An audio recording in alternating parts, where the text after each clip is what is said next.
અયોધ્યામાં ભવ્ય રામ મંદિર બન્યું।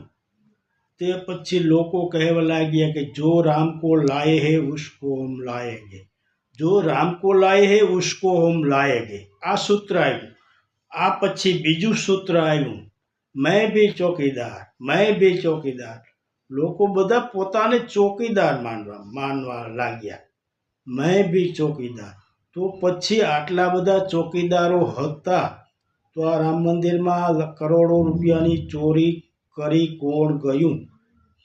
અને આ ચોરી કરી ગયા પછી પણ લોકોને આસ્થા દુભાણી છે।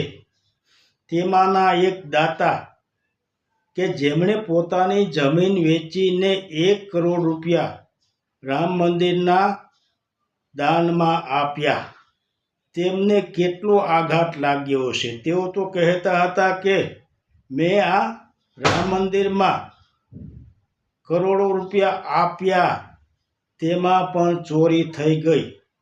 તેથી આ દાતા પસ્તાવા લાગ્યા। આવા તો કેટલાય દાતા છે જેને પસ્તાવો થઈ રહ્યો છે કે આ રામ મંદિરમાં દાન આપીને આપણે શું કર્યું?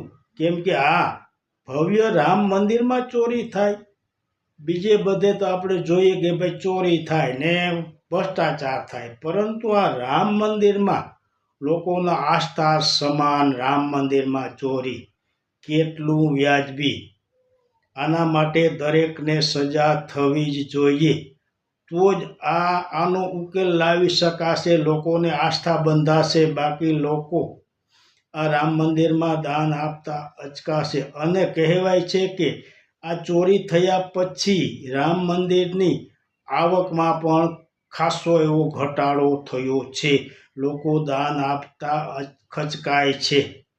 જય માતાજી।